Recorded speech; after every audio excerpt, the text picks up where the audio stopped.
Puji Tuhan, Bapak Ibu yang dikasihi oleh Tuhan, kita bersyukur buat setiap kasih Tuhan dan anugerah Tuhan di dalam setiap kehidupan kita.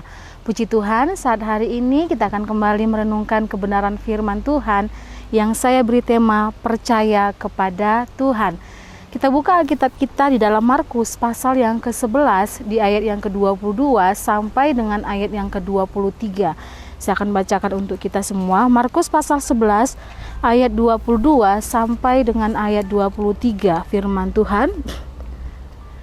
Yesus menjawab mereka, "Percayalah kepada Allah. Aku berkata kepadamu, sesungguhnya barang siapa berkata kepada gunung ini, beranjaklah dan tercampaklah ke dalam laut, asal tidak bimbang hatinya, tetapi percaya bahwa apa yang dikatakannya itu akan terjadi, maka hal itu akan terjadi baginya."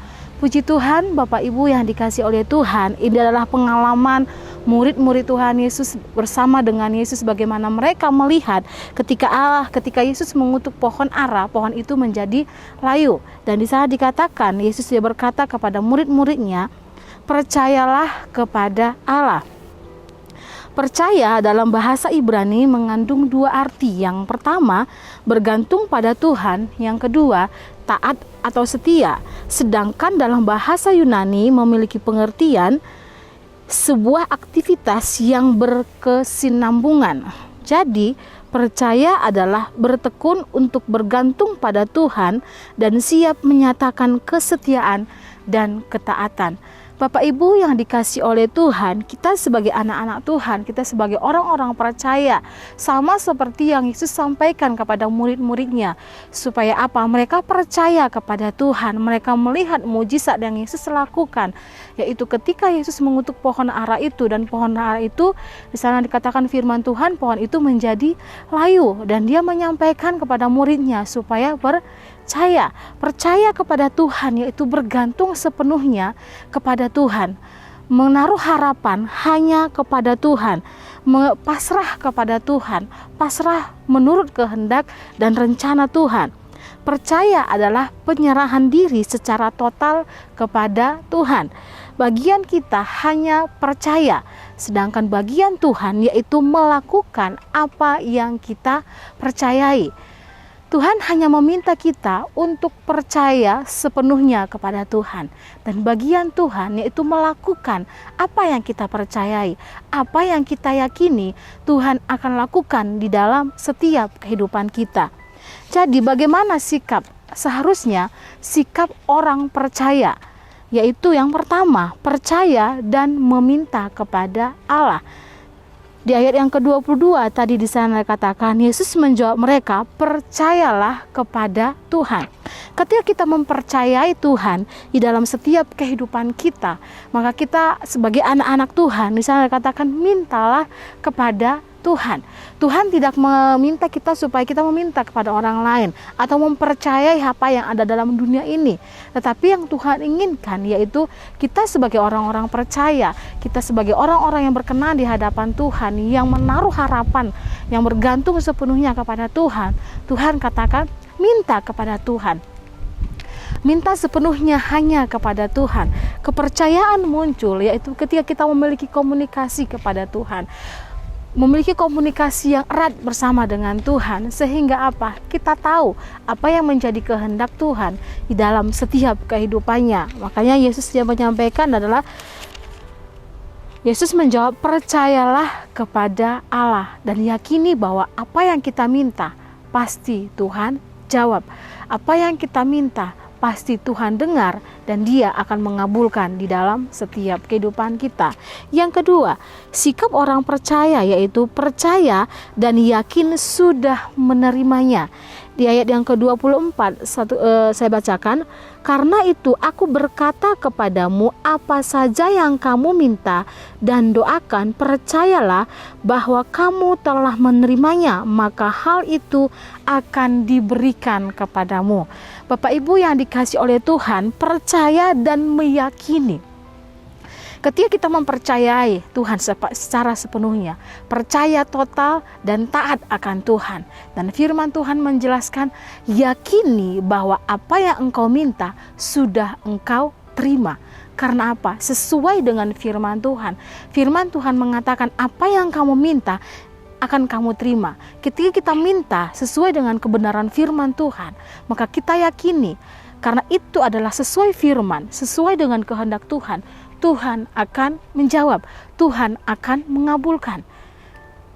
Dan Bapak Ibu yang dikasih oleh Tuhan, biarlah apa yang kita minta itu juga seturut dengan kehendak Tuhan, sesuai dengan kebenaran firman Tuhan. Dan firman Tuhan sesuai dengan janjinya kepada setiap kehidupan kita.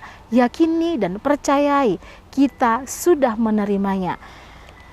Apa yang menjadi penghalang orang tidak percaya kepada Tuhan? Ada banyak hal mungkin yang kita alami. Apa yang menjadi penghalang kita tidak percaya akan kasih Tuhan, tidak percaya akan janji Tuhan. Padahal firman Tuhan sudah jelas menjelaskan kepada setiap kehidupan kita. Percayalah kepada Tuhan, percaya dan yakini apa yang kamu minta, apa yang kamu inginkan. Ketika itu sesuai dengan kebenaran firman Tuhan, maka kita akan menerimanya. Itu sudah kamu dapatkan. Yang menjadi penghalang orang-orang tidak percaya kepada Tuhan yaitu keengganan, sungkan, dan malas. Enggan meminta kepada Tuhan. Di dalam Yesaya pasal 30 ayat yang ke-15, Yesaya 30 ayat yang ke-15 di sana dikatakan, sebab beginilah firman Tuhan Allah yang Maha Kudus, Allah Israel, dengan bertobat dan tinggal diam kamu akan diselamatkan. Dalam tinggal tenang dan percaya terletak kekuatanmu, tetapi kamu enggan. Bisa dikatakan bahwa dengan tinggal percaya kepada Tuhan, tinggal tenang di dalam Tuhan. Tenang ini berbicara tentang bagaimana kita memiliki hubungan yang intim bersama dengan Tuhan. Tenang di bawah kaki Tuhan, tenang di bawah hadirat Tuhan, yaitu bagaimana kita memiliki komunikasi, bagaimana kita berhubungan dengan Tuhan, berdoa kepada Tuhan, tenang dalam hadirat Tuhan. Tetapi di sana dikatakan tetapi kamu enggan melakukannya. Karena apa? Seringkali kita tidak memiliki komunikasi yang dekat dengan Tuhan.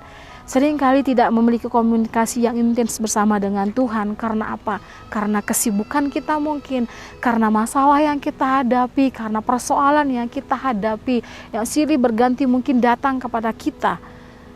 Sehingga apa? Itu yang membuat kita akhirnya sibuk dengan situasi yang ada, sibuk dengan keadaan yang ada, sehingga kita tidak memiliki hubungan yang dekat dengan Tuhan di dalam penyembahan kita, di dalam doa kita kepada Tuhan. Tidak ada waktu untuk tidak ada waktu kita untuk kita berdoa, tidak ada waktu kita untuk beribadah, tidak ada waktu kita untuk dalam penyembahan.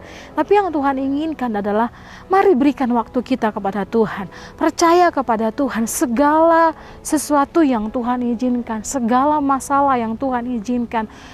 Dengan satu tujuan Tuhan adalah supaya kita dekat dengan Dia. Supaya apa? Iman kita semakin hari bertumbuh di dalam Tuhan. Kepercayaan kita semakin hari semakin kuat di dalam Tuhan. Dan kita meyakinikan, kita percayai bahwa Tuhan kita adalah Tuhan yang luar biasa. Percaya kepada Tuhan, Tuhan akan mengerjakan sesuatu yang luar biasa di dalam setiap kehidupan kita. Kita tahu hal itu yang mampu Tuhan lakukan, tetapi terkadang kita enggan, terkadang kita sungkan untuk memintanya. Padahal Tuhan sudah mengatakan, minta kepada Tuhan.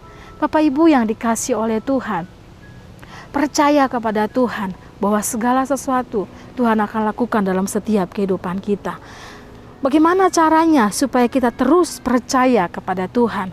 Di dalam Roma 10 ayat yang ke-17, Roma 10 ayat yang ke-17 di sana katakan, jadi iman timbul dari pendengaran dan pendengaran oleh firman Kristus. Saya dikatakan bahwa jadi iman timbul dari pendengaran dan pendengaran oleh firman Kristus. Supaya iman kita, percaya kita semakin kuat kepada Tuhan.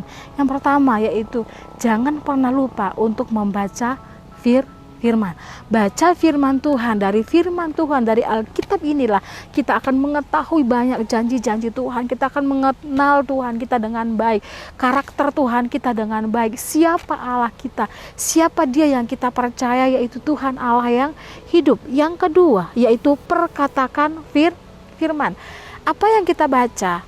Firman Tuhan yang kita baca, firman Tuhan yang kita dengar, belajar untuk memperkatakan firman itu dengan iman. Ketika kita memperkatakan firman, kita imani firman itu nyata dan terjadi dalam hidup kita.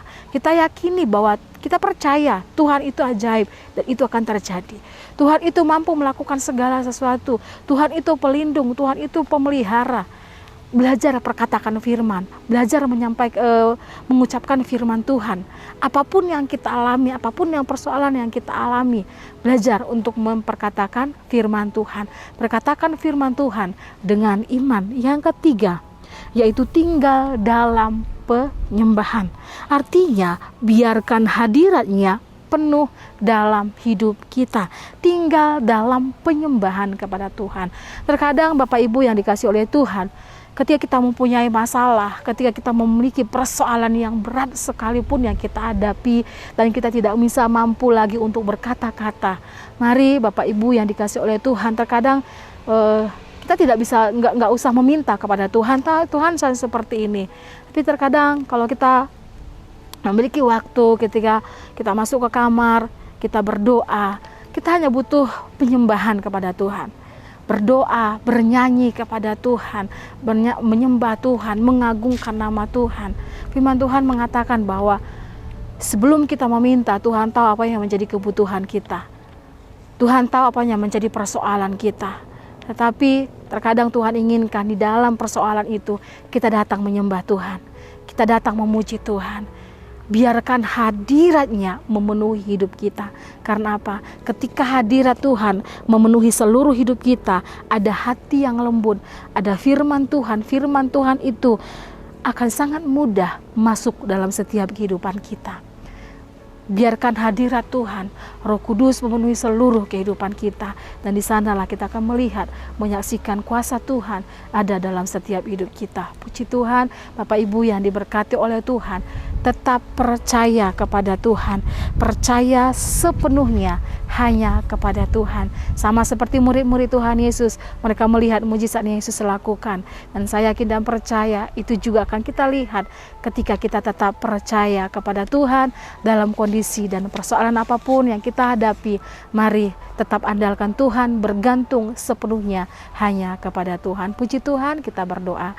Terima kasih Tuhan, terima kasih Bapa buat anugerah-Mu, buat kasih-Mu dalam setiap kehidupan kami yang kembali mengingatkan kami untuk kami tetap mempercayai Tuhan dalam setiap pribadi kami, sehingga apapun yang kami alami, persoalan apapun yang Tuhan izinkan, ajar kami ya Tuhan untuk tetap menaruh harapan sepenuhnya hanya ke dalam tangan Tuhan, karena kami yakin dan percaya Engkau mampu melakukan segala sesuatu yang luar biasa di dalam setiap kehidupan kami. Berkati materaikan firman-Mu di dalam hidup kami, memberkati jemaat Tuhan dimanapun mereka berada. Terima kasih Tuhan, terima kasih Bapa, terima kasih ya Allah. Keluarga GPD El Shaddai Magelang tahu sekarang bahwa Engkau turut bekerja dalam segala sesuatu bagi keluarga GPD El Shaddai Magelang yang mengasihi Engkau, yaitu bagi keluarga GPD El Shaddai Magelang yang terpanggil sesuai dengan rencana-Mu. Terpujilah nama Tuhan, dalam nama Tuhan Yesus Kristus kami berdoa mengucap syukur, haleluya, amin.